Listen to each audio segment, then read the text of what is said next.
Maddi, before this podcast, did you really understand the importance of networking? I don't think I did. Networking isn't yet a big part of my journey, but after this conversation, it definitely will be. Yeah, it's a difficult one. I think I do understand the importance and the relevance of it, but as we'll go through in this podcast, I did lose a bit of faith in the results it was producing. So I think the main things that I got from this podcast, I would say, is to go into networking with a lot more intention. We put together a bit of a plan about how to do that, which is really transferable for all people, all skills of what they want to get. My main takeaway from this episode is to understand that networking is a compound interest. It really is something that comes back around. It's not results straight away, and you never know, some of the people that you're speaking to and meeting right off the bat, they actually might know people that will be able to help you down the line. So it really is a chain reaction. So who did we actually meet and who did we speak to then? We spoke to John Harvey, aka Lord Samphire, networking extraordinaire in and around the Southwest, a man that wears many hats, doesn't he? He does. Guys, enjoy the podcast. Here he is.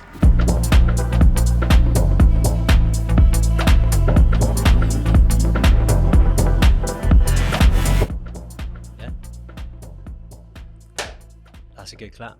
We've got a nice little montage of all those as well, so we're all there. Fantastic. Well, John Harvey, welcome to the Conquering Pod. Lovely. Thank you very much for having me. Thanks for coming. John, let's get started. Okay. What's your industry and what's your business? Such a good question to start. What is my industry?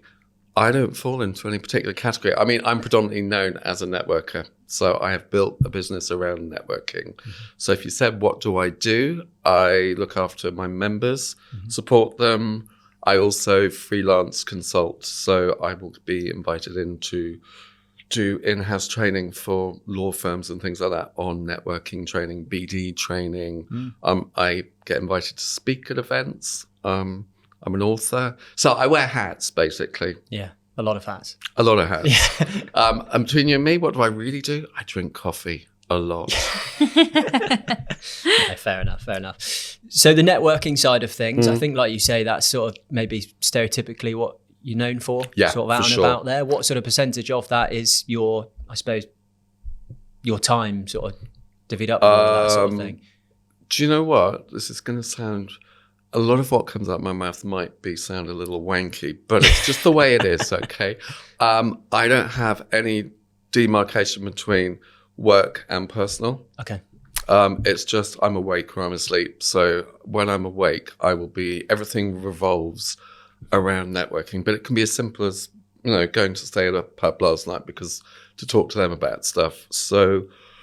I do events, I go to other people's events, I do a lot of one-on-one time with members, and that will be giving them time to talk to them, supporting them with what they need. It may be introductions, it may be networking tips, it may be all sorts of things. It may be they just want to shoot the breeze and just have someone to bounce ideas off. So that would almost fall into the coaching, mentoring orbit. So, which is, it's all a bit odd, but basically, it's people. I suppose it makes sense with your industry being networking because you're just socializing all the time, and you do that whether you're at work or in your personal life, and whoever you meet, you never know how they're going to help you on your journey. But how do you find that? Do you find that quite intense, or how do you switch off? Yeah. Oh, good question. Okay, so you speak to any teachers and they will tell you how exhausting it is. So by the end of the day, because I've been with people all day, and if it's an evening event, like this evening, I'll be with people probably to 10, 11. You're tired. It drains you. So how do I switch off? At weekends, I probably don't want to talk to anybody. So I will sometimes escape to my cottage in Cornwall. I will walk. I will listen to podcasts. I will read. I will catch up with television, Netflix. I'm really comfortable with my own company during my downtime. I've got friends and family who I'll catch up with, but I'm not going to be going out at weekends to parties and things like that. You do that through the week. I do that through the week, and I've done it when I was younger, and I lived in London for 20 years. So how do I switch off? Walking, swimming, Yeah. Just chilling. You time. You time. And it's important for everybody. Yeah. Whether you're an employee, but especially if you're a business owner, you need to be able to step away. And, everybody talks about, this is a bit deep, everybody talks about mental health these days, which always, it kind of leads people to think, oh, that's a negative, that's, ill health. People should reframe it as mental fitness, because we all talk about it's important to be physically fit because you need to be able to perform. You need to treat your mind exactly the same way as your body. You need to be mentally fit. Now, whether that's yoga, meditation, taking time out for yourself, but you need to be aware of it. It's important. I burnt out really badly in year 1 of Samphire and was very, very ill. Really? It's a big lesson, yeah. So what did you do differently to separate yourself from Samphire? I got helped by a coach. So from the thing that came out of that was when I'm planning my year around Christmas time, I will always go January, February, March, week off. April, May, June, week off. August, shut down totally. You build breaks in. Yeah. And quite often these days, I will work from home on a Monday and quite often end the week with a nice lunch on Friday and then drift off home. So you just build balance in. Huge balance. You just learn to pace yourself and recognize when your body's screaming at you, and if I'm not feeling on it, I don't go. Yeah. I've got much better at going, no. That's a big part of it, isn't it? Because a lot of my problem is always still FOMO. I hate to miss an event. And if I can't go to something, I really don't want to hear about it afterwards.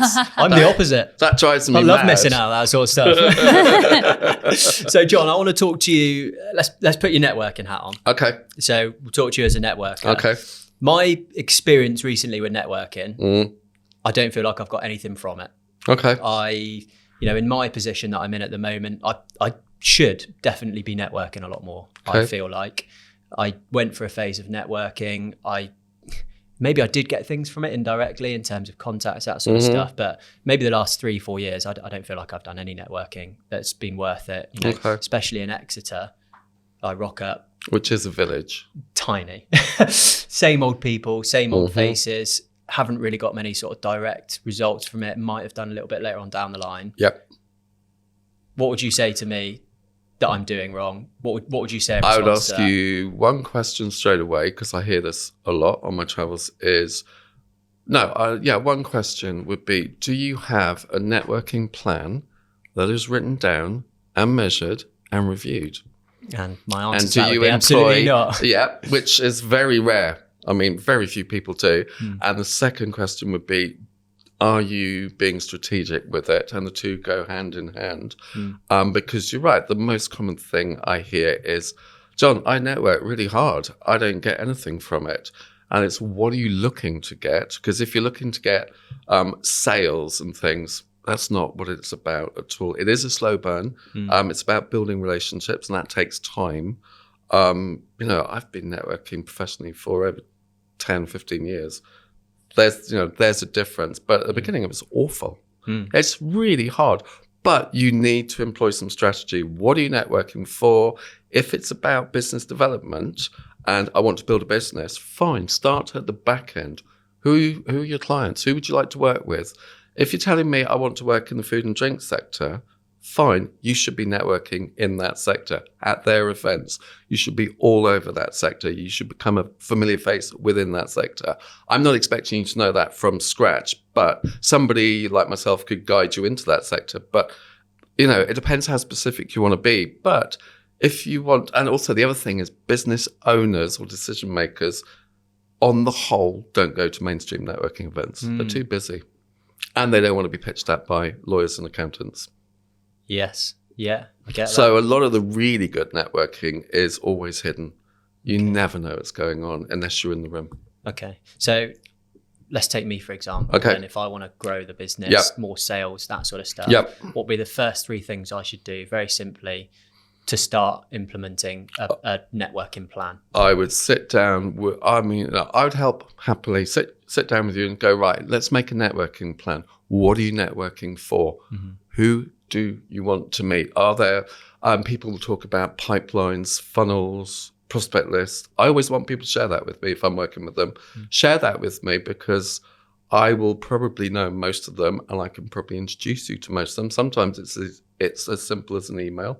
Here's the difference. If you email them, not knowing them, they're not going to open it. If the email comes from me, they'll open it. And they will go, oh, okay, John's recommending someone. They will see you. So that the ability to put you in front of people is huge. Yeah. But work out, and it's slow burn, and people network for different reasons. So it's about getting in front of people that might work with you, getting in front of having an army of people who will recommend you. Okay. Who's got influence over companies, banks, accountants, and lawyers, strangely. They're important to know. And they won't share with you unless they really trust you. You've got to build that relationship. Equally, also choose your networking carefully. Not all networking is equal. Yeah. There's a lot of what I call mainstream networking that it's okay, it's a bit fun, but it's not very productive. Or, as you said, X is tiny. You will see the same people. There are people you see at every single over event. and over again. We're not going to name and shame them, but I know. And I used to be one of them, to be fair. I always think, when do you do any work? Or I don't know. And it can be, a lot of people get put off by networking because most of us have had bad networking experiences where we've been talked at and had a business card thrust at us and then subsequently had a sort of pitch emailed to us and have you looked at my proposal? And it's like, I didn't ask for one. Yeah. How would I choose or find a good networking group then? What defines a good networking group in your opinion? If it's industry specific, if it's senior people, it genuinely depends on who you want to get in front of. Okay. But the other thing is, if you can't find networking that you like or that is fulfilling your needs, start your own group. And you're seeing that more and more. There is a plethora now of new networking groups popping up, especially around Exeter. Is it? In the last 2 years, I've seen an explosion. Yeah. There are some women-only ones. Nothing wrong with that at all. Yeah. That's very Marmite. In my experience, women either all in or no, I don't want to do single-sex networking. Very few people sit on the fence. There's a lot of traditional stuff like the chambers, which is very old school, very dated, but suits some people. And then there are different types. Also, it depends when you're available. There are different times events. So breakfast events, which always were very popular. But if you're a professional woman and you're doing a school run, you won't be at those. So what works for them? That's why I introduced the coffee cake, 9:30 to 11. It's post-school run, specifically for that reason. Again, family time, evenings.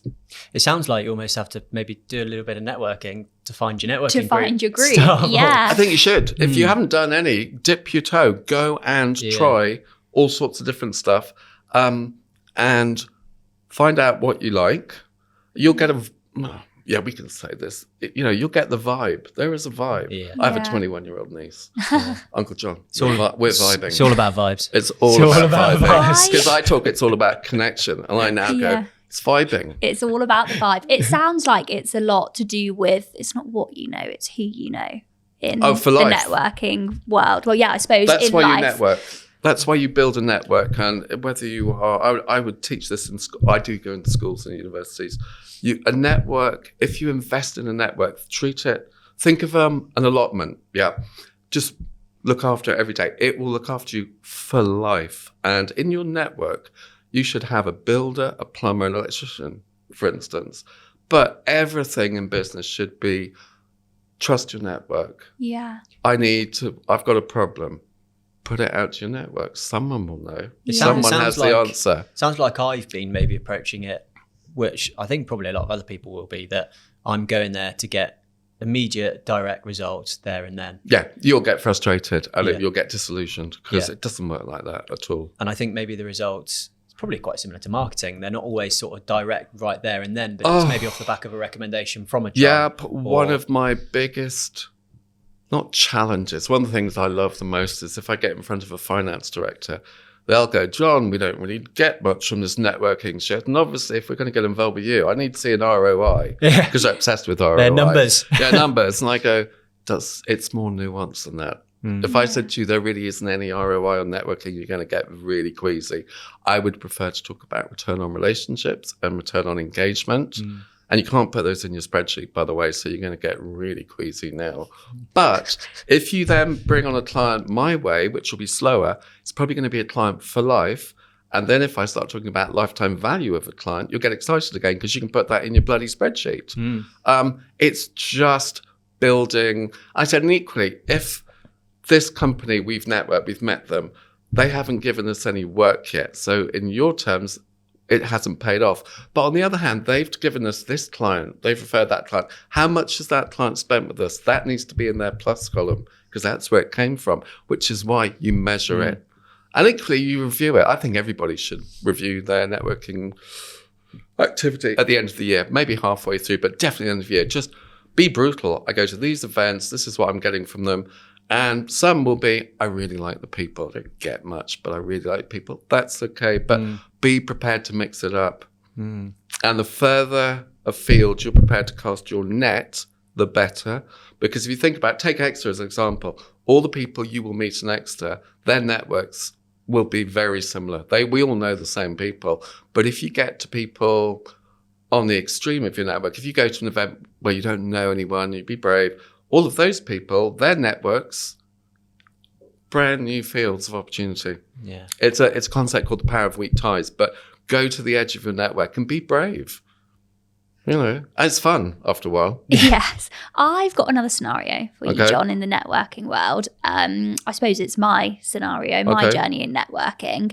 Very much at the beginning, only been to a couple. Right. And I struggle with finding the balance of having just a normal conversation and then actually having a conversation where I'm going to get something out of it in the business world. So what advice would you give? What are you wanting to get out of it in a business sense? Well, I suppose building the brand, building my personal brand.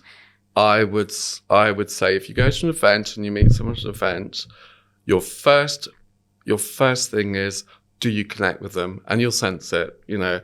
And then the danger is, oh God, they're great. I could talk to them for the whole event, which you have to, you know, I spend a lot of time talking to people about how to work a room, you know, but they're good. So then you just go, look, I want to continue this conversation. So let's do the card thing. Let's meet for coffee. Okay. So you move them. Then that's the next stage, coffee. You're not going to connect with everyone. The ones you don't connect with, you don't think, no, I don't need to take this much further, but take the card, let me add you to my mailing list, and let's stay in touch. And if you're not feeling anything, it's lovely to meet you, I'm giving away all my secrets here. Yeah, I'm It's loving really this. like But- speed dating, No, isn't It is it? so similar. It's so similar to speed dating because networking is all you're there for is to find people to build a relationship with. If you don't know anyone, you are building blocks and then you go for coffee. Coffee's the safe, a bit like dating again. I presume I haven't dated for years, but it's safe. It's like worst case scenario, it's 20 minutes if you don't like them. And you can then just talk about, and when you're networking, it's actually about listening, not talking.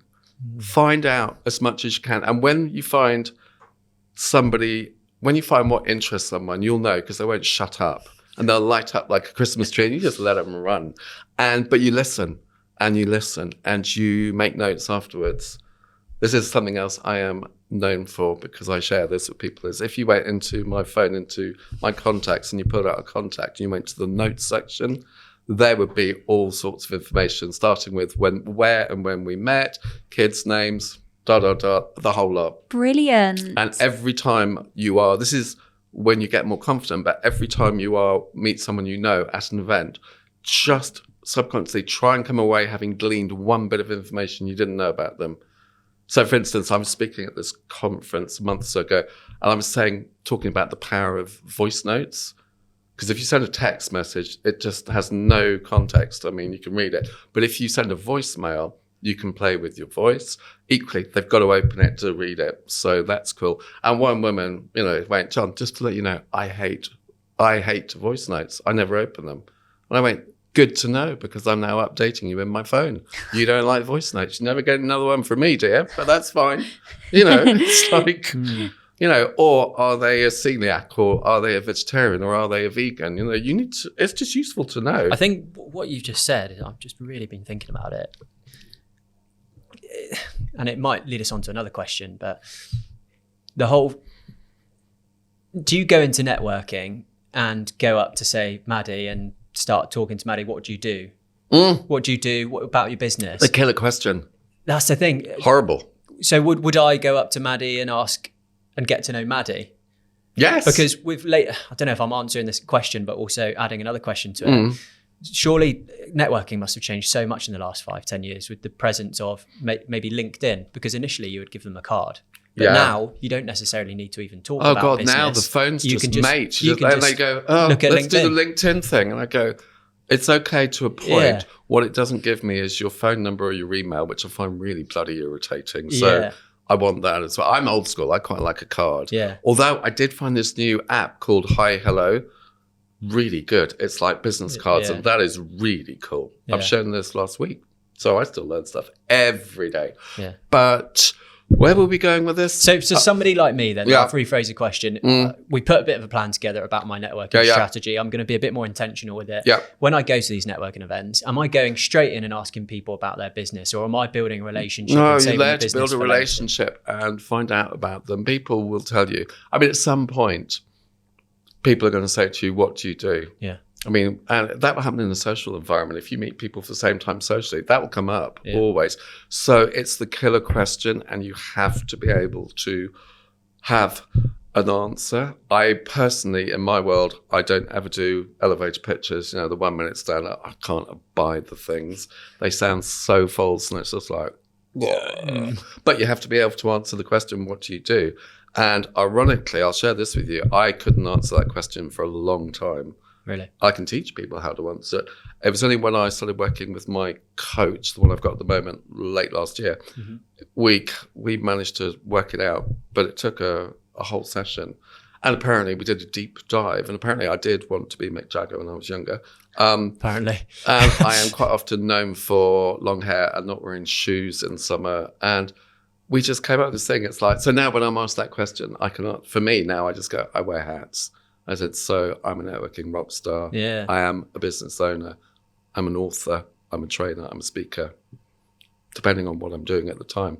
So, but I have to feel comfortable saying that. It has to feel real to me. As long as it feels real to me, that is fine. But it's when people go, I'm a lawyer, sorry. And it's like, really? You know. But what do you do? And it's quite often built about what you do for people rather than what you do. So, you know, so you could go, I have a podcast. So what? I mean, it's interesting to a point. Here's a good example, live. Last week, I did a networking masterclass at the Hotel Event, and afterwards, a few of us were having sort of a little coaching session with my coach. One of my members, who I have known for years, in Cornwall, a really good private caterer. She has an events company, but she's a private. So whenever there's a film crew in Cornwall, she will be the one that they will go to. And she does all these events. And she was going, I hate being called a caterer, da-da-da. And we were bouncing it around, trying to think, da-da-da-da. And then it hit me much later the same day. And I just messaged her and went, Kara, I've got it for you. 3 words, I feed people. End of story. That's what you do. Yeah. That will start a conversation. If you said, I feed people, people can go, cool. Tell me more. Tell me more about that. Do you know, I listened to a really good podcast about this the other day, and it was, can't remember the podcast, but it was about being more lucky and spontaneity. Yep. And exactly what you've said here, it's quite strange as it's come up, but they said the best way to be able to introduce yourself and tell them what you do is to open up and try and give as many hooks as possible. So the example was, my name's this is what I do, I work for this business, but what I'm really interested in is the piano. Because you've opened up so many different more conversations then, haven't you? Yeah. And you can talk a lot more about that. And instead of just saying, like you said, I'm a lawyer, where'd you go with that? Yeah. Where'd you go? The worst ones are accountants. They're the ones that go, I'm an accountant, sorry. Yeah, and they do apologise. They hang their heads. And this conference I spoke at was insolvency, even worse. And they're going, you know, John, we're known as the undertakers. And I went, guys, what is it you do for a company that is distressed when you're called in? What is it you do? You offer pain relief. You're like an emergency service. And actually, the sooner they engage with you, the better. So you're actually doing a worthy thing. You might not be able to save them, but that's how I would look at it if I was you, because you offer payment relief. And this comes back to, it's a whole section I'll talk about. The other thing about networking that puts people off is people hate to be sold to. Yeah. I mean, do either of you like being sold to? No. Can't say I do. And yet all companies will try and grow via sales. Think about that. Are we going now into a bit, I suppose, how times have changed? It's been so much about like big companies, social media, everything's going online. I do feel like even with what we do, recruitment, everything over COVID, Microsoft Teams, it almost lacked a big personal touch. Are we now moving massively back into that personal side where people want to do business with people and build relationships rather than a transaction? I personally have always wanted to do that. So I hate team calls or Zoom. Yeah. You can't feel any energy. I get it for COVID. I get it when we all had to learn how to network via Zoom. I'd never heard of Zoom. Had anyone heard of Zoom before? Never. Where did it come from? No, exactly. What happened to what was the thing we all used before? Skype. Whatever happened to Skype? Disappeared. That is what actually happened to Skype? No idea. I had a sister in South Africa at the time and we used to Skype and it felt really cool. And now it's like, no, baby, we're doing Teams. How did Microsoft win that battle? I have no idea. How did they win that? No idea. He knew that's how. Bill knew. He knew it was coming. I would still prefer face-to-face. And especially if you're doing training, you get more energy. You can't feel anything. And equally, recruitment, I mean, I know they do it online these days. I would never recruit anybody online. Well, I wouldn't offer them a job offered online. I would want them to see them. And I would never accept a job if it was like there was an online interview. I did a poll on LinkedIn the other day and I said, what's your preferred method of first interviews? Face-to-face, Microsoft Teams, telephone call. I had 55% of people saying face-to-face, 39% saying Microsoft Teams and other telephone. But I think that's quite telling, isn't it? That people do want that more face-to-face experience. Oh, God. And if you're interviewing people, get them in the room and look, you can look into their eyes. That's a cliche, but it's true. You can get their body language. And something I talk to students or junior employees, especially in law firms, about interview technique, because they're all terrified. Generation Z, terrified of interviews. And I go, guys, things to remember is it's a two-way thing. So you've got to interview them as well. But bear in mind, the receptionist, engage with, be polite to, because they're going to ask her impression of you. Don't sit in reception picking your nose. That will be reported back. And, go in there and just eyes and teeth and engage them. Do they still ask you that stupid question, what's your weakness? And they go, oh, my God. Yeah. And they go, don't tell me your tutors give you prepared answers, right? And they go, yeah. And they wait, they've heard them all before. Yeah. I said, do you know what I would do if I was you? And I used to do this, is just go smile at them and go chocolate and then shut up. It's a stupid question. I don't want to play. Really? Go away. On that note then, because networking, I think, like you said, you're at the start of your journey. It can be quite daunting for people, can't it? It can be quite scary. How do people overcome that if they're a first-time networker? Oh, actually, no. The best thing I'd suggest is if you're going to an event, if you are in the early stages and you are, understandably, you're nervous. I can remember the first Cornwall Chamber of Breakfast I went to many years ago, and I think I knew two people in a room of about 100. And I sat down at the table for breakfast, and the two people either side of me decided to talk to the people away, and I just sat there hanging.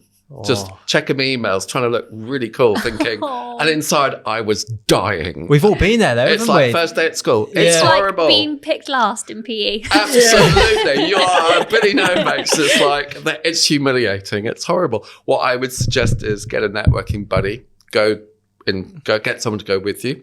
So something I normally do if I'm inviting people to a Samphire event for the first time as a guest, I will normally try and hook them up with a member who's coming ahead of time and go hook up with them and bring them.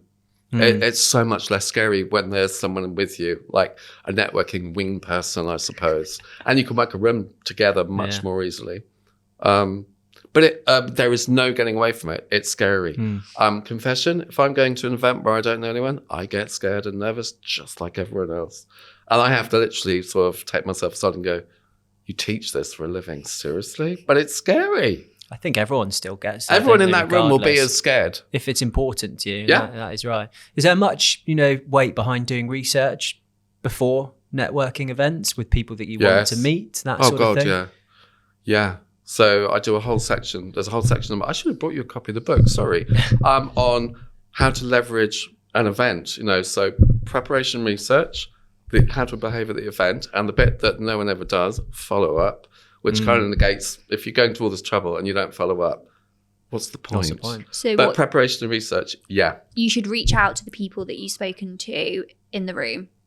That's essential, you think? You follow up. All the people you met, within 24 hours as well. Right. Doesn't have to be an epistle. It's just one quick email going, really enjoyed meeting you. If you want to have a coffee, let's grab a coffee. I can do this date or this date. Does either work for you? That's a sales background. I had a long career in sales. That will ease them into one. Or they'll come back and go, can't make those, but I can do this. Can you do that? May I, if I don't want to do the coffee, really nice meeting you. May I add you to my mailing list? And if I can help with anything, just let me know. Something very like that. Find them on LinkedIn, do the LinkedIn thing, go and see if they're on any other socials. Only to be nosy. But Instagram, I actually get quite a lot of work from Instagram now. Do you? Yeah. So Instagram, what else would you do as part of your follow-up? Oh, and also if you can refer back to something that happened in the conversation, like a talk or a book. Just say, you mentioned the book, here's the link. Or I've been known sometimes to go, the book, I've ordered it for you on Amazon, it will be with you shortly. You're welcome. Things like that. Just, I was listening, I acknowledge, but you do need to follow up. Okay, so your 3 tips for coming away from a networking event and feeling accomplished is? Okay. You would have, as part of your prep research, you'd have set yourself a couple of goals. It may be as simple as, I'm going to talk to one stranger, because you're not going to talk to everyone in the room. Time won't allow. So have something really simple. Or I've looked at the list of who's going, I'm going to meet them. So I've achieved my goals. I have met some really interesting people. I'm now going to follow up within 24 hours and move things further if I want to. Brilliant. Okay. I would also, last tip, thank the organisers before you leave the event, but then again afterwards, just send them a public huge thank you to because it's really hard work putting on an event, and they want it to be perceived as great. Yeah. And you could be as insincere as you like. It may be crap, but just tell them it was wonderful. Yeah. Did I just really say that? I did. Yeah. A lot of people now be thinking, yeah, he did tell me that was great. Lying bastard. So let's throw it right back then. Okay. A big part of the podcast is talking about your journey and actually how you got to where you are now. So we've covered the industry. The journey. That was great. I think there's loads of bits and bobs of advice for people going into it. It certainly helped me. Where did this networking journey or all these hats that you put on actually start? What was the first position where you feel like it pushed you into this sector? I had a long career in sales in London, an international career, DHL, TNT, FedEx, that world, always BD, major accounts, sales. Okay. And interestingly, in London in the 80s and the 90s, you're so not old enough, we would have called it schmoozing, which is not a word you hear anymore. It sort of has very negative overtones. Yeah. But London in those days, everybody smoked. There was no compliance. There was no health and safety. There was no internet, so no Wi-Fi, none of these mobile phones. So you couldn't be checking your emails. So a lot of it was face-to-face. You worked hard and you played hard. It was fun. Mental health, never mentioned. No, you just did drugs and got on with it. I mean, it's just different times. It was only when I moved back to Cornwall, that which is about when, 2003? That's when I first heard the term networking. Never heard it before. No way. And it was this big thing. We've got to get you out networking. So I started with a weekly breakfast club in Falmouth. Then got involved with the Cornwall Chamber of Commerce. But why did you do this? Oh, because my role was BD and I was in charge of the client. So all the work was coming through me. Okay. And it was deemed that it would be a good thing to do. But honestly, I've been doing it for years without realizing. I think most people network every day without realizing it. If you're talking to people at school gates, if you're part of a sports club, anytime you're engaging, if you're on social media, that's networking. It's just networking. I think online. What's crazy, what you've just said, is that networking was a thing that you did because there wasn't any technology. And then we actually created a name to go back to what we used to do without the technology. Isn't it extraordinary? But then I just discovered I really enjoyed it because I like people. Yeah. So I did start reading books on the subject and genning up. And then my role changed and I wasn't allowed to go to the office anymore. So I literally had free reign. So I had this job where I had a car expense account. I wasn't allowed to go to the office and no targets. Oh, wow. Really? And I went to absolutely everything in Cornwall because I had to occupy myself. Otherwise I got bored. And I would go into Plymouth. And I mean, a dream. So Absolute your dream. role actually started off attending Yeah, a lot of these networking events, but then you started slowly putting them on to sort of benefit. Then I got involved with the Cornwall Chamber of Commerce. I was chairman of the Members' Council. Then people would say, John, so at this stage in Cornwall, which by the way is the whole of Cornwall is a village, unlike Exeter, it's a village.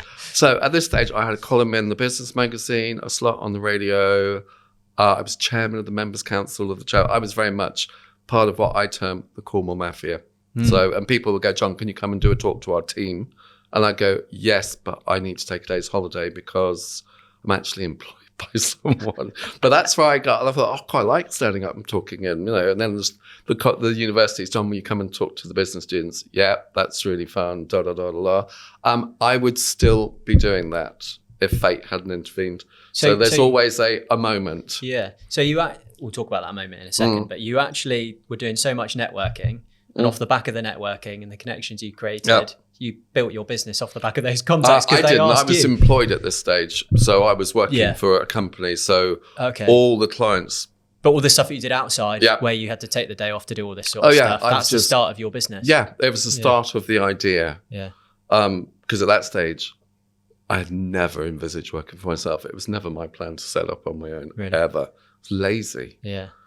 I was, just give me a wage, give me a check, or give me, a salary. I don't want to run a business. So you said there was a moment. What was There was a moment. So we had a consultant who had turned the business around. He left his wife and our MD left her husband and they got into bed together. They are now subsequently married, actually. But the problem was I had described her to him as an intellectually challenged muppet that was thick as shit and I would never take out with me to see a client. Yeah, I know, without knowing. And then this happens. It's like, okay. That's the moment. Yeah, that's like when you send an email to the wrong person, It's like, there's no coming back from this, is there? And so we had one of our coffee meetings. He was amazing. He just went, John, she'll be fine. In that way that only men can. She'll be fine. And I went, she won't be fine. And the whole dynamic of this company now changes. Right. And I don't think... I just felt, I know I don't want to be here anymore. Right. So I need to move. And it was clear as a bell. And he said, John, what are you going to do? I went, I have no idea. And he said, please tell me you're not going to set up on your own and take all the clients, which I could have done. I went, nope, don't want to work for myself particularly. And I certainly don't want to do this anymore. I've been doing it forever. So he said, right, while you work out what you want to do, consult for us. So just do what you're doing on a consultant, and I went, fine. And I had this just time to think. And do you know what? Like everything came out of a conversation. Some bright spark, a couple of bright sparks went, John, you should monetize what you do. You know everyone. It's really valuable. And I went, yeah, it's really valuable. How do you monetize it? To this day, I will never take an introducer's fee and I will never take a cut of anything that happens off my introduction. If I had, or if I did, I would be considerably more wealthy than I am now. But it's too transactional. So for me, networking at its purest is if I connect with you and I like you, then anything and anybody I know, it's yours for free. No, I don't want anything back. It's what I call karma. Good. It all comes round. So I said, so how do you make a business? You can't. The conversation then switched to where's the best networking in Cornwall? And they said, you should know. You're chairman of the Cornwall Chamber. And I went, yeah, not the chamber, strangely. Yeah. Actually, it will be private by invite, off diary, meaning that if you're not in that room, you will never know it happened. And they went, seriously? I went, yeah. I said, when was the last time you saw a business owner at a chamber event? You don't. They're too busy. They went, what do you mean? I said, okay, example. A breakfast at 15, the Jamie Oliver, when it was still there, in the private dining room on the beach for 12 people. No agenda, just breakfast. And they said, what, did you get invited to that? And I went, no, I organised it because I just kind of as an experiment. And they went, okay. And it was, okay, so if you were to do that, how would you do the private by invite? But I went, private members club. So in London and back in the day, I was a Soho House member when it first opened. I said, if you can create something like that people know what it is, everyone wants to be, it's like the school playground, going back to being picked. I want to be in their gang. You know, they're cool cats. But you don't know what's going on. But you can't join because you have to be either invited in or it's full and there's a waiting list. I said, that's just human nature. Cornwall, no one will pay for it because Cornwall doesn't pay for anything. It's not Cornwall's fault necessarily. They had a lot of European money over the year, so they've always had everything for free. So as a result, they don't value anything. So if you are trying to engage with a Cornish company and you're not from Cornwall, you will come across the following. How much? Can you do it cheaper? Can we get a grant? And then they may lob in, and you're not local anyway. Yeah. So my advice to anybody outside Cornwall, don't try and engage with Cornwall. They're very inward-looking and parochial. They've got their own language, haven't they? And they have their own language. And I speak as someone who is proud to be born and bred, and I am Cornish. But business-wise, I do very little there anymore. Although I did launch in Cornwall.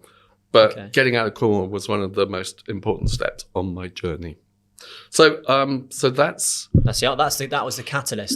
So after a lot of back scratching, it was an itch that I couldn't stop scratching. So in the end, I was able to draw down some pension. So I went, just to shut everyone up, I will do it for 1 year. I will draw down some pension.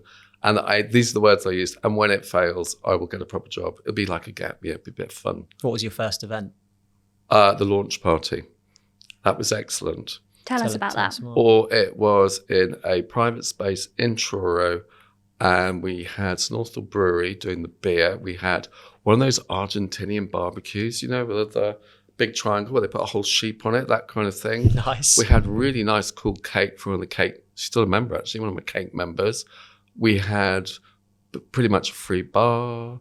We had Radio Cornwall, Daphne Skinnard, MC. We just had a big turnout because there was a lot of, it's something new, it's something interesting, it's different, But I remember waking up in the morning after the event thinking, what happens now?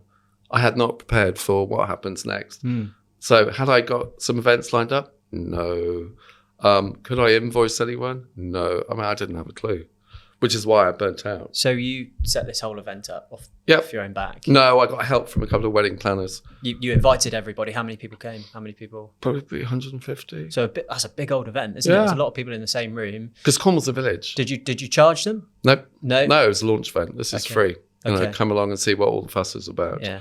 And what was the plan? A few people had already sort of said, John, we're joining. So it wasn't a sales pitch per se. It was just like, this is it. This is what we're going to create. And this is sort of the ethos, which is always from the get-go, has always been, it's about collaboration and it's being nice. So Samphire in 3 words is just be nice. Yeah. It's always been invite only. So and people will follow me now on LinkedIn and they'll go, John, I've been on your website. I follow you. I kind of hear about you a lot. How do you actually join this club? And I go, you can't. You'd have to have a conversation with me. And that leads to, vetting. It's a bit like schmoozing. I go, yeah, horrible word. You will either know the Red Arrows or the All Black rugby team. You'll know one of the two. Both operate what they call a no dickhead policy. We're exactly the same. So if you want to come in and sell aggressively to our membership, you're not coming in. And it's, do you get our culture? And most people everyone will meet with me either online or we have a coffee. And then if I think, yeah, that'd be great, then I always invite them to an event as a guest on me. So come and meet, come and see what we look like. But the members who are there will always feed back to me and it'll be like, John, they're great, get them in, they'll be brilliant. Or very rarely, it happens occasionally, I go, John, what were you thinking? Wasn't interested in anybody. All they did was talk about themselves. Do you kick them out? Don't invite them in. Don't invite them Just again. go, it's not right for you. So what happens when you're at the events, the Samphire events? It is just networking? Essentially, if you imagine a bunch of old friends coming together to meet up and just shoot the breeze, it's pretty much like that. There's normally good food. There's the vibe is very friendly. And if you are coming in as a new member, they'll be like piranha fish in the most friendly way because it's a new face. And they'll go, oh, wow, you're a new face. Who are you? What do you do? What do you need? How can we help? It's very much like that. Fun. A lot of networking is not fun. Yeah. So there's definitely a fun vibe to it. And by definition, we tend to use venues like the pig and things. Samphire from the get-go was always going to be a brand as well, rather than just it's a business, which is why I will work with people like Sockholm Gin, Devon Rum. We're similar. And you're a big part Sounds of that wanky, brand. doesn't it? But It's got I that- am the brand. You are the sadly. brand. So how do you want people to perceive you and the brand? Oh, so when you get into networking, personal brand is something terribly important. And it's what people say about you when you're not in the room, how you dress, how you present yourself, how you sound, your voice, everything. What would I like people to say about me? Very friendly, very helpful, knows his shit would be good. There'll be people out there who go, oh, absolute tosser. I mean, not everybody is you're not going to connect with everybody. Not everyone's going to be your cup of tea. That you have to, don't get precious about it. You have to part that and go, not my tribe. There's enough people, you will find your tribe. And then just so an event's fun. It's normally good food and drink. So the best events now for the club will be shared experiences rather than a formal, let's sit around and we'll do a bit of that as well, but let's all go on a train. Let's go on a boat trip. Every summer we have a big summer drinks party at Salcombe Harbour Hotel, and we take over, or we are given, sorry, that sounds wrong. We're given the private terrace for the afternoon. We have essentially a free bar, and the hotel just provides food. The problem in years gone past was always, it's a long way to go for a drink if you're driving. There's nowhere to park, and you can't stay. That was always difficult. But now, are you aware of a chauffeur service called Hilton Ames? Have you come across Andy Hilton on your travels? For a game changer. So he's one of our corporate partners. Oh, so for the Salcombe gig, he just lays on transport. Yeah. So he will literally pick people up. And is this paid for? Is this what people invest into the group themselves to be part of that group? Oh, what, the transport? Yeah. He'll just go, right, for all of you down in Timoth, that area, we'll pick you up. Okay. The cost, he'll do it pretty much at cost. They all just chip in and pay whatever that they need to pay for the transport. But it's a game changer. But that's the benefit of networking. Once you've arrived at the contacts. Extra Living Awards in the back of one of Andy's cars, you're never going to use Apple cabs again, ever. It sounds, again, we're back to wanky. It sounds wanky, but it's extraordinary. I mean, just fantastic. So tell us a little bit, we're moving on to sort of the Samphire Club then. I think we kind of introduced that, haven't we, and what it is. It's an exclusive members club. It's a community of companies, charities and individuals who really into being nice and collaborating and being supportive. Yeah. So at any given point on any given day, so we're here doing this today, there'll be Samphire members having coffees, having lunch, playing golf. I've genuinely no idea. Yeah. I have no idea what goes on. How many members do you have? 200-ish. Okay. And then a few companies. And it's Bristol all the way down. So you do the whole of the Southwest and different events throughout the Southwest. Yeah, so every month I will cover off Bristol. I do a lot around Exeter, Taunton, Torbay, Plymouth, Cornwall. Yeah, that's pretty much it. So for instance, from here, I'm going to Bristol this afternoon, and we're hosting a drinks party, drinks after work, for about 40 people. And that literally is from 5 o'clock. We're in this wine bar. There will be welcome drinks. There'll be some snacks put out, and just come and talk to each other. Yeah. No speakers, no agenda. And those of us who are still standing at the end and want to go and have curry, will probably go and have curry. But very chill, very chill. Yeah. So how do I become a member? You speak very nicely to me. Okay. No, we have a coffee in the chat, which we're doing now anyway. Yeah. If you would be interested, I would say come to an event. Come along to one of my pig events, probably, because those are the really good introduction ones. And you would just talk. You would just see it up close and go, wow, this is really friendly. It's not everyone's cup of tea, but very rarely would someone come along and go, John, I hate this. And it's very much a two-way thing. Isn't it like an interview? If you're not right for the club. Absolutely. If I get the wrong vibe off someone, but it's rare. Yeah. All you have to think is, what can I contribute to the community rather than what can I take out?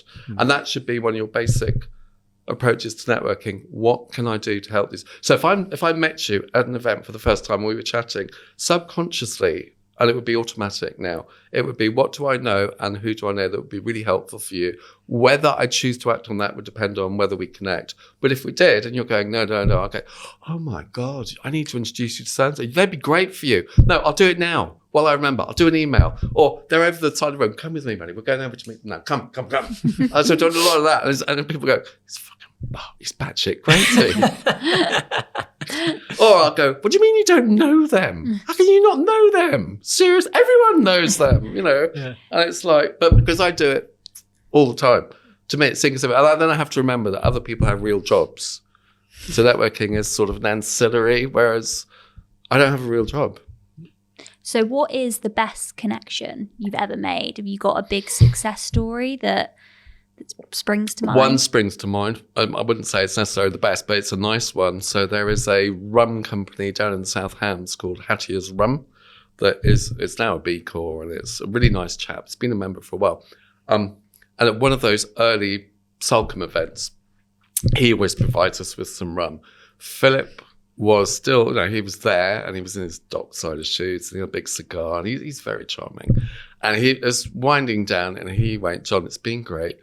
I'm going to go home now because I've got to get back to wife and kids. And I was sitting there talking with the general manager of the hotel, who's an old friend of mine. I went, Philip, you really got to go home now? And he went, why? I went, well, it's winding down. Jason and I are just going to have dinner and shoot the breeze.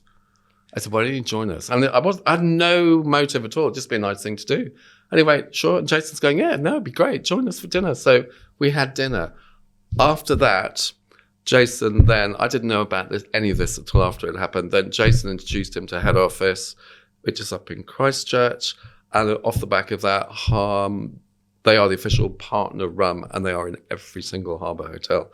And Philip phoned me up, I think it was last year, to tell me this. And he went, John, have you heard my great news? And I went, yeah, you're in Waitrose, hurrah. He went, no, not Waitrose. He said, no, Harbour Hotels. I went, what? He said, we are in everything. I went, well, that's cool. And he went, John, you're really not up to speed, are you? I went, it's early. What? And he went, it's your introduction. I went, oh, shit. Oh, yeah, I remember doing that. He said, it's huge for us. And I went, remember, Philip, I don't take a fee for the introduction. I don't take any cut. But you might want to say thank you. Just saying. So next time I was in Salcombe, they went, Philip's left rum for you. It's in your room. So I never take a cut, but I do like it when people say thank you. Oh, yeah, of course. So here's another example. I was approached by a gin company who was a member of mine, and they were looking for a outsourced marketing director. And they went, John, have you got anyone in mind? If they've got drinks experience, that would be really cool. And I went, I know the very man. Whether he's got capacity, I'm not sure, but I'll feel him out for you. So I put the two of them together, and so that happened. And again, the marketing guy said, John, I bumped into him. He said, John, it's all great. He said, have you been home recently to Penzance? I went, no, why? They went, shit, I sent you something. And I went, oh, don't worry. The neighbours will take it. The builder's got it. The builder's got it. The builder will have it. And I said, I'm going down actually next weekend. Don't worry, I'll find it. And basically, he had sent me 2 magnums of Veuve Clicquot. Wow. I mean, as a thank you with a beautiful handwritten note. I then photographed these magnums and put it on LinkedIn, just went, most people know I do not take an introducer's fee. I never take a cut. However, I really like it when people say thank you. This is a very good example. Look and learn. # you know who you are. And everyone's going, John, who is that? I went, you don't need to know that bit, but bear that in mind, It must be hugely satisfying for you to know that you've put these connections together. There's the buzz. Does it make me a fortune? No. But does it make me really happy? Yeah. Yeah. Okay, all people, something, will go down, whether someone's moved companies or something will happen.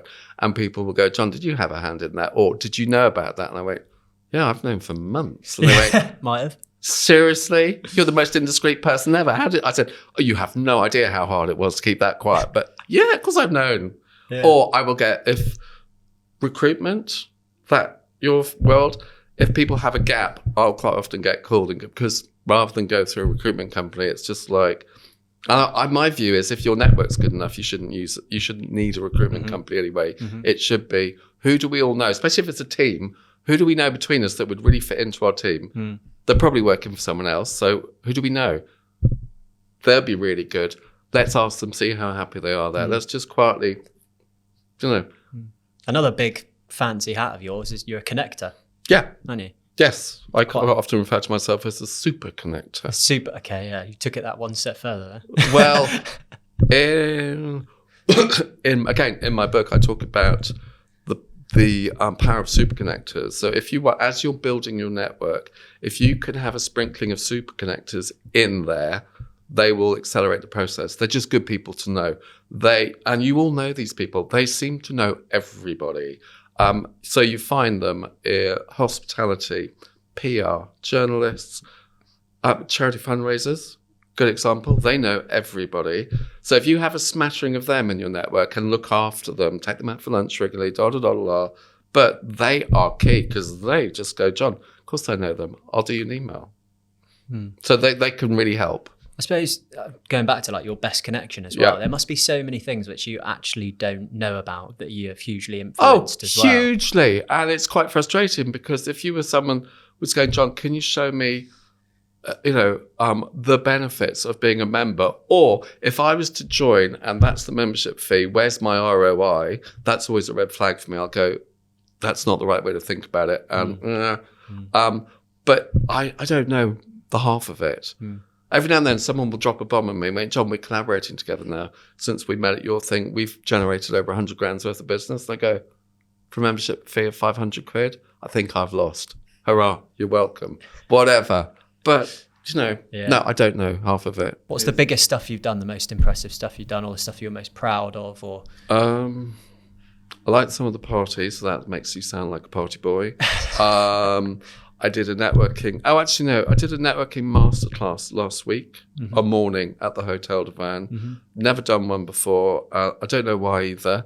I had toyed with the idea of doing a combination with Leslie Anson, who will do the LinkedIn side, because if there's one person above all others on LinkedIn in the Southwest, she's the go-to. And we were going to charge for it because it would be half a day of our time. We both were too busy. And then beginning of this year, I thought, do you know what? My accountant's going to kill me. I'm going to do it for free. I'm going to pay it forward. I'll do it for free and see what happens. So we have 48 people. That's it. Shout out Abath at Latham, private bankers, because it was free. They sent most of their junior team. Cheap shits. Love them, really. But everybody, I made them all contribute to hospice care. I said, we're not charging a fee, but I want you to donate, and Sarah's going to talk to you about the work they do. But it was packed. I gave them all a copy of my book. If we did, and the feedback and the traction was really good. So in future, I'll probably charge for that in future, but it was putting it out there. That's more the teaching side. Okay. Fun things, we've got the Salcombe party. We always do last year we've done a winter ball, black tie winter ball at Deer Park, which we've pushed it forward to January 25, because as more networking has sprung up, it's harder and harder to find a date in the diary that isn't already clashing. It's virtually impossible. And I was really struggling to find a date in November, and I was going to give up. I was getting really pissed off with it. And then someone said, John, why don't you do it in January? It's quiet and nothing to look forward to. And I went, I don't drink in January. I've never drunk in January for years. Why am I doing it in January? I don't drink in January. And they went, John, it's not actually all about you, really, is it? And I went, good point. Annoying. So I sort of went, guys, I put it out to the membership. So we have various WhatsApp so we can all communicate. Going, it has been suggested that we do this in January. For those of you who, like me, who don't drink in January, I'm sure we're capable of going damp for one night only for charity. Okay? So we're doing it in January. But there is something I have at the back of my mind, which I'm flirting with, planning for a big conference Davos-y thing for 2025. Needs that much time to bring it on, which will be sort of a mixture of, so there'll be some keynote speakers, but it won't be a conference where you go to listen to the speakers. There'll be some workshops by sector. There'll be a retreat aspect. So if men and women want to go and do the downward dog and sing Kumbaya on the lawn, they can do that. There'll be lovely food. There'll be wellness. But it won't be prescriptive. It'll be, you come, and there'll be a day session and an evening session. You can come to either or the whole lot, but you come to the venue, don't know where yet, but you come and you give up 24 hours, or you come for the day and see what happens. Come with an open mind. So if you don't feel obliged to go and listen to the speakers, you could come and hang out on sofas and just talk to people. Yeah. Because in my experience, if you just bring lovely people together, good shit happens. They connect. Yeah. But it's not total whim. I've floated the idea past all sorts of people. And they're going, John, no one does that. It's a mixture. So yeah, that would be really cool. So I'd like to do that, but whether we can get it off the ground, I don't know. What else is going? What's the vision? The vision for the Samphire Club? Oh, what a good question. I don't want to expand much further geographically because it's time, and sadly, because it is all me at the moment. We have tweaked it recently, whereby we canvassed the membership and said, what's the most valuable thing about the Samphire Club for you? Surprisingly to me, because I still have imposter syndrome all the time, and it was people were saying that we'd pay more money to get more one-on-one time with you, because that's where the value is. And I'm going, why? I was doing this with my coach, and he went, John, why is that a surprise? And I went, why would anyone pay to spend half a day with me? And he went, I would. I'm a member. He said, but you do half-day networking much. I said, that's different. That's consultancy. And he said, only in your head is that different. It's not at all. See, because if you want to spend time with you and you come to an event, you're busy hosting. It's very hard. You are very good at meeting members for a coffee here, there, half an hour, an hour. You never charge for that, ever. And you're giving all the time. So I get that. So that's being built in more. We're going to move more to shared experiences. And interestingly, there is going to be a transformational change, not because I decided we were going to have one, because it's organically just beginning to happen. Some of the people that I'm being introduced to or are finding me now, it's very weird. A couple of examples. I had a phone call, yesterday with a guy from the Bristol Film Festival who was introduced to me by Louise Glanville over there at Night Frank. And we had a conversation. He's active in Bristol, does a lot of experiences with corporates, Bath and Latham, etc. And he has a partnership with Audi. Mm-hmm. And he went, John, I want to bring it to Exeter. Louise said I should speak to you. And I went, absolutely. I see what this, da-da-da-da. So I said, what are you doing, tomorrow night? Because I'm in, so he's coming. And it turns out, interestingly, he said, John, I do a lot with the Ivy up here. And I went, wow. I said, I do a lot with the Ivy down here. He said, yeah, no, I'm an ambassador. And I went, so am I. We have that in common already. How cool is this? We're just weird, People like me tend to find other people like me. So he was one. And then I had an inquiry from something called the Pop-Up Hotel Company. If you Google them, they do all the glamping at Glasgow. Oh, wow. Oh, nice. And he's going, John, we just run an entire village and we have all the celebs in and they just appear during the day and go into the festival. He said, but we've moved to Cornwall for lifestyle. So, you'll look really interesting and you do stuff with the pig and we know the pig, da-da-da. So we're meeting in Cornwall, end of the month. So just weird. I don't really have any sort of set I do set goals for the year and I do know roughly where I would like to take it. I would probably like to take it where I don't have to be front and center and hosting all the events. I'd like probably to do more consultancy work, but for the moment, it's the best lifestyle ever. Do you think that's what makes Samphire though, you being there? Yeah. Sadly. And there's the inherent weakness, which is why you could never franchise it and you could never license it probably either. It is very much, and that's the weakness of, can you scale it? No. And I knew that from the get-go. So it's a lifestyle business. You are the Samphire Club, aren't you? Yeah. So at the moment, in terms of your vision, love what you're doing. You are the Samphire Club. There's a few places where you want to take it, where you can probably get a little bit more out of it for yourself, sort of thing. Yeah. But I totally get why people would have come back to that and said that they want more one-on-one time with you, because like you say, the most value that they're probably getting from the club is your connections. You have the most knowledge out or of my everybody experience. Interestingly, we do have members that are outside the Southwest. So if you're London, etc., if you're outside the Southwest and you're really interesting and you want to get involved, that's absolutely fine. It's always what can you contribute. And we have talked about no, we're going to do it this year. I'm going to make this happen. We are going Manifest to do a it. Samphire trip to London. We've talked about it long enough, and just go, we're going to go on the train. So those of you in Cornwall, get on the train at Truro. Plymouth, get on at Plymouth. Exeter, get on at Exeter. Yeah. Taunton, get on at Taunton. We'll go on the train to London. We will fix some accommodation, and then you can either go off and have fun in London, or we could all put our black books together and see how many people can we round up in London and go, we're in town. Let's come and have drinks. That would be fun. We're going to clip up that little 40 seconds there and put that out on social media, so you have to do it. Okay, Yeah. good. Please Done. do. Make Hold you yourself do to it. Please do. Something else I'm doing, whether I can do this with the main members, I don't know, because it's quite expensive. Something I do with my corporate members is help them with curation event.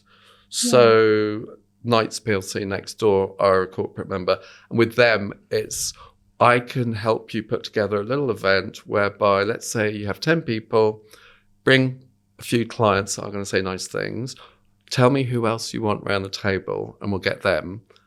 You can't have your banners, and you're not going to get up and talk to them. I'll facilitate it and just let them hang out together and talk to each other, because they will love you for that. And one of the regional directors I went in Bristol, he said, John, I hear you're very good at these corporate events, doing these things. I went, uh-huh. And he said, anything in mind? I went, I've got access to a Sunseeker yacht in Torquay Marina.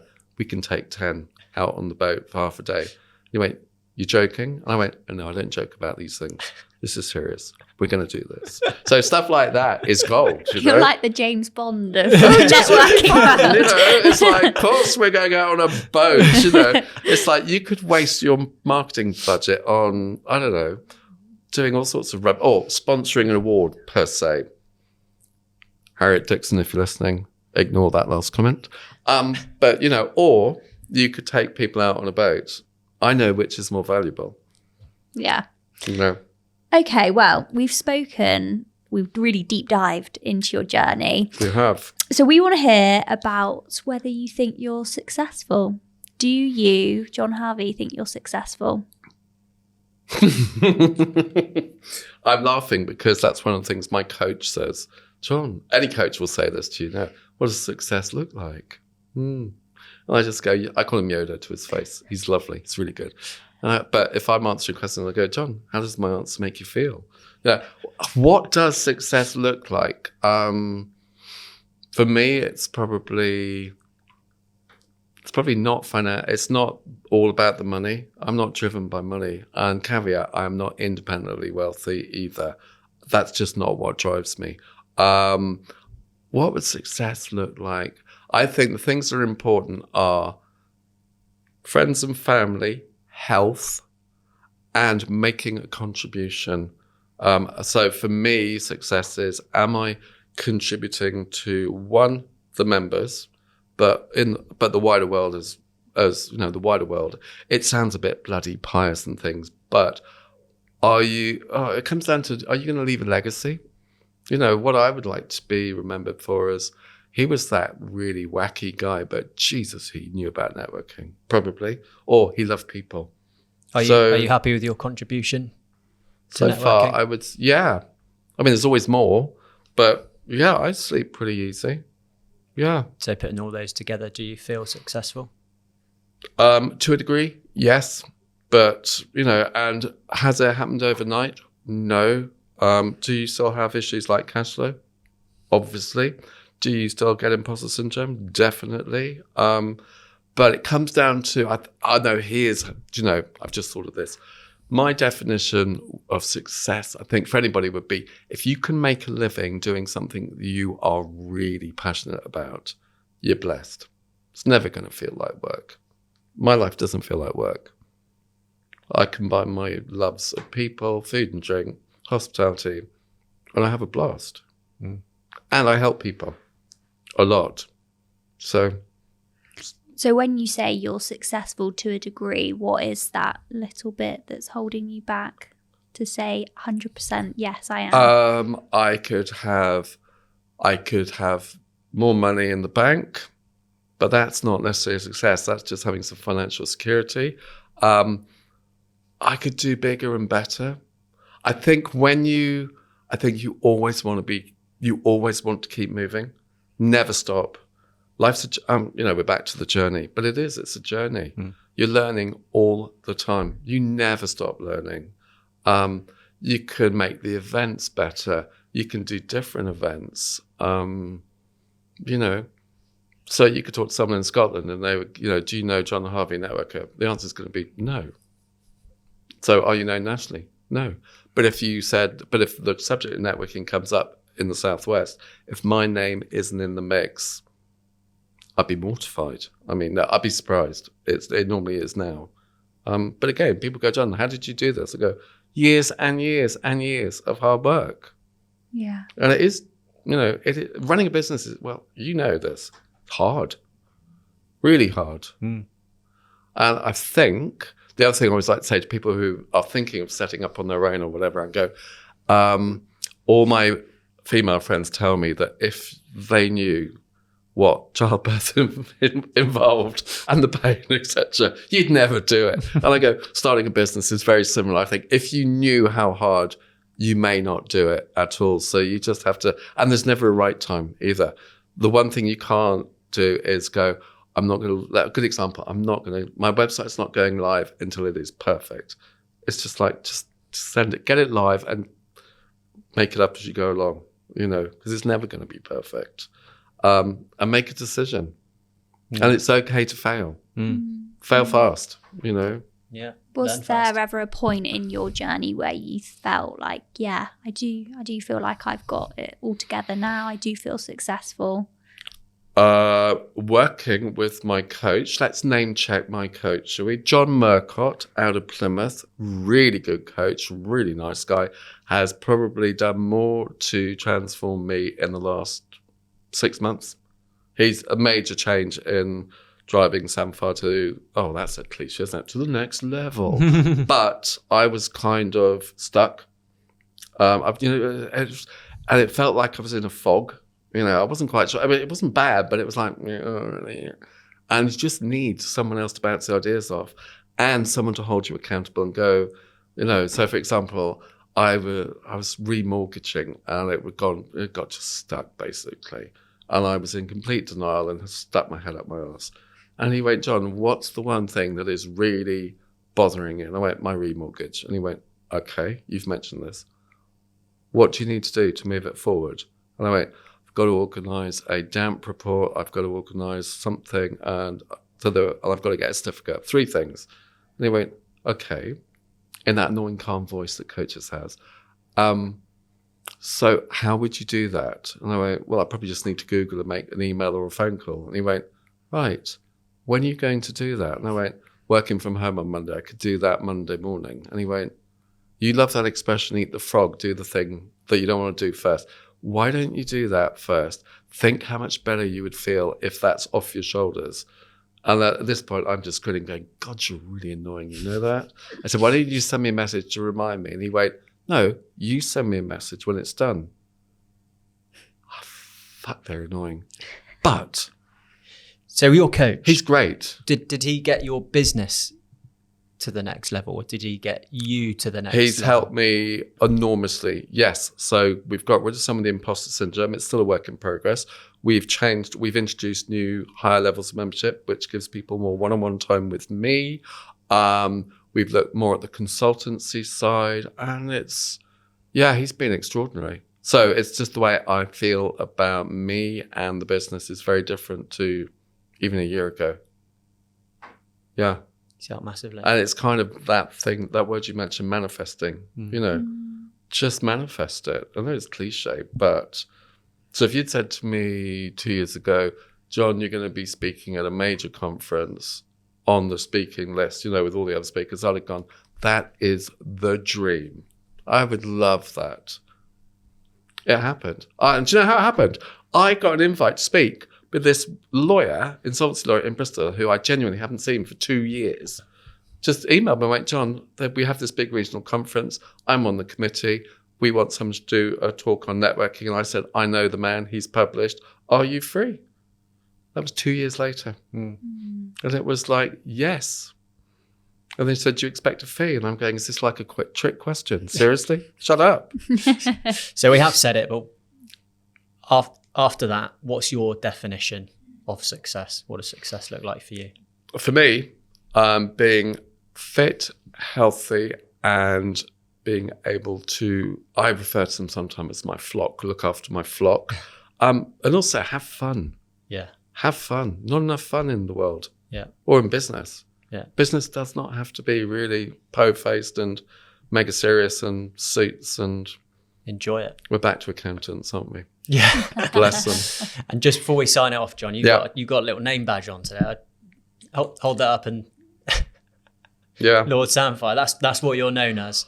Do you know what? Again, not thought up by me. Can't remember where it came from. Somebody started referring to me as Lord Samphire, and it just stuck. So a lot of people refer to me as Lord Samphire. Well, that's how people perceive you. And there's a lot of talk in the WhatsApp groups, so people will put a post in no one's allowed to put posts in the WhatsApp groups that are pitchy or salesy, and it's deemed better form if they ask me first, can I put a post in? And they're really good about it. So they'll normally go, the good Lord has approved this, da, da, da, da, da. So it goes like that. But and Mark Godfrey, who's Deer Park, I always refer to him as Lord Godfrey, and he always refers to me as Lord Samphire. So it's kind of stuck. And this was not me either. This was the good people here at Clockwise. Thought it would be really funny. Yeah. Well, I think it says a lot about maybe how people do. So personal brand. And your brand. But no, brilliant. I mean, John, thanks very much for coming onto the pod. I feel like we've learned loads. I do feel like you've changed my mind on networking. Yeah. Well, thank you so You've much. certainly And changed thank you my for mind. having me. I love being invited on things like this. Well, John Harvey, thank you very much for coming on the Conquer pod. Thank Thank you.